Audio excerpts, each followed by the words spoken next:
رضوان صاحب بتائیے گا کہ یہ آپ نے پنیری لگا رکھی ہے، تو اس کو لگانے کے لیے مرحلہ تو یہ تقریباً کمپلیٹ ہو رہا ہے، کچھ لگا بھی رہے ہوں گے لوگ، تو اس کے لگانے کے لیے کون سا ٹمپریچر اور بیج کی سلیکشن، اس کے بارے میں کچھ بتائیں ہمیں۔ السلام علیکم، میرا نام محمد رضوان ہے، میں کاشتکار ہوں ایک۔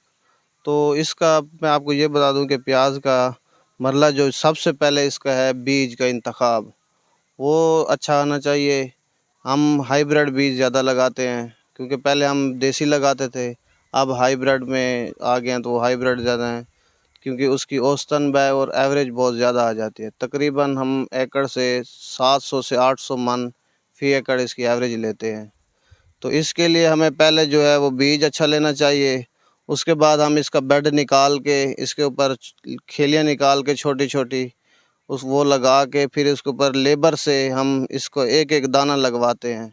اس کے اوپر پھر ہم جانوروں کی جو گوبر کی خاص ہوتی ہے راکھ، وہ اس کے اوپر خشک ڈال دیتے ہیں۔ اس کے اوپر پھر وہ کپڑا وغیرہ جو دے کے اس کے اوپر پانی لگا دیتے ہیں۔ تو تقریباً ہمارا 45 دن کا یہ پیریڈ ہوتا ہے اس کو تیار کرنے میں۔ اس کو ہم فنجی سائیڈ اور مختلف سپرے استعمال کر کے اس کو تیار کرتے ہیں، پھر اس کی کھیلیاں نکال کے ہم آگے شفٹنگ کے لیے وہ چلے جاتے ہیں، وہ دوسرا مرحلہ آ جاتا ہے۔ اپنے کاشتکار بھائیوں کو یہ بھی بتائیں کہ جب پنیری ٹرانسپلانٹ کرتے ہیں تو جو جڑی بوٹیاں ہیں ان کو کنٹرول کرنے کے لیے۔ ہاں، وہ ایک مسئلہ ہے، وہ ہے جڑی بوٹیوں کا۔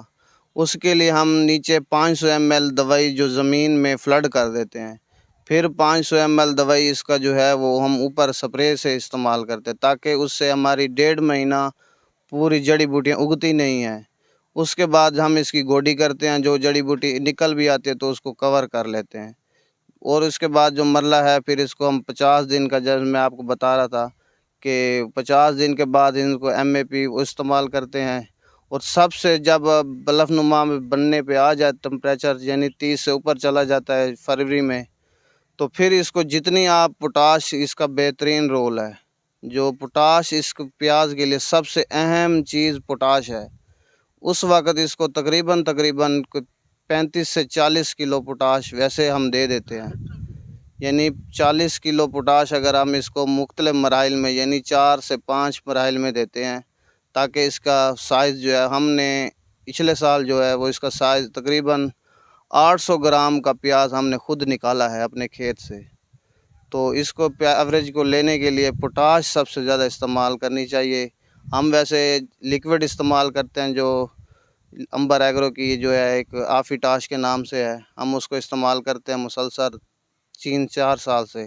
اب ہمارے علاقے کے جو بہت سے لوگ ہیں وہ بھی استعمال کرتے ہیں اس کو، تو جس کی وجہ سے ہماری ایوریج بہت زیادہ آتی ہے۔ پنیری ٹرانسپلانٹ کرنا ہے، ہم نے دوسرے اپنے کھیت میں پیاز کو لگانا ہے، تو اس میں پہلا مرحلہ جو کھاد کا ہے، تو اس کو آپ کھاد کون کون سی لگاتے ہیں؟ جو آپ نے بتایا کہ 700 سے 800 من پیداوار لینے کے لیے ذمہ دار کو شروع میں کون سی کھاد لگانی چاہیے، اور شروع میں اس کے ویڈ کنٹرول کے لیے کیوں کرنی چاہیے، اور کون سی مطلب ویڈیسائیڈ یوز کرنی چاہیے؟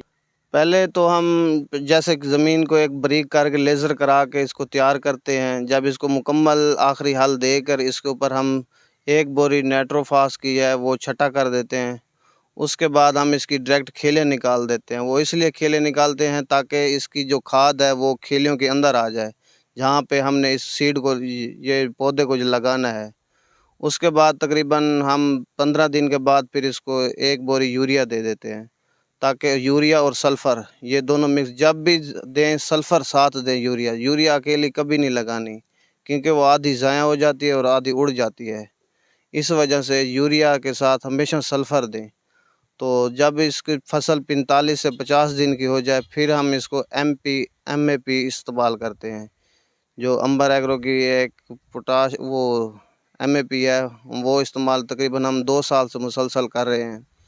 تو آپ اس کا استعمال کریں یا کوئی اور جو آپ کو اچھی لگے MAP وہ استعمال کر لیں۔ کو جب پنیری لگاتے ہیں اس کا ٹیمپریچر جو ہے وہ کہاں تک ہو تو ہم پنیری لگا سکتے ہیں؟ اس کا ٹمپریچر جب 30 ڈگری سے نیچے چلا جائے تو پھر اس کا پنیری لگانے کا ٹائم ہے۔ اگر 30 سے اوپر ہوگا تو اس کا مسئلہ یہ ہے کہ ایک تو بیج گرمی کی وجہ سے جرمیشن بھی کم کرے گا اور اس کا آگے مسائل بھی بہت زیادہ آ سکتے ہیں، فنگس بھی لگ سکتی ہے گرمی کی وجہ سے۔ تو اس لیے بہترین ٹائم یہ ہوتا ہے کہ ٹمپریچر جب 30 سے نیچے آ جائے تو پھر اس کو کاشت کرنے کے لیے موزوں موسم ہے۔ رضوان صاحب، اس پہ فنگس کا اٹیک ہوتا ہے پیاز کی فصل پہ، تو فنگس کے لیے آپ کیا سمجھتے ہیں کہ کون کون سی فنگس اس کو لگتی ہیں، اور زیادہ تر آپ کون سے سپرے استعمال کرتے ہیں؟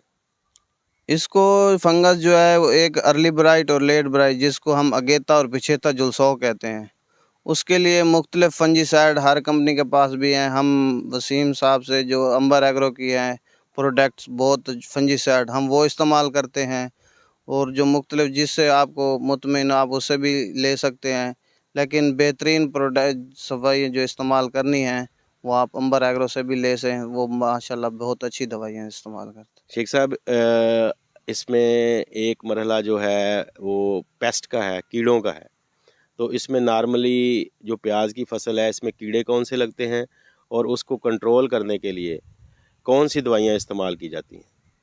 ہاں، اس کے جب ٹمپریچر آپ کا 30 سے اوپر شروع ہوتا ہے وہاں پہ گرمی اٹیک زیادہ کرتا ہے، کیونکہ پیاز بھی بن رہا ہوتا ہے، اور اس کے اوپر تھرپس کا اٹیک ہوتا ہے۔ وہ ہمیشہ اس کے جو نوکلیں ہوتی ہیں وہاں سے نیچے گردن کے نکالے نا، وہاں پہ تھرپس ہوتی ہے، وہ سب سے زیادہ نقصان وہ تھرپس کرتی ہے۔ اگر آپ کو کھیت میں تھرپس لگ گئی ہے تو آپ کی 50% ایوریج کم آئے گی۔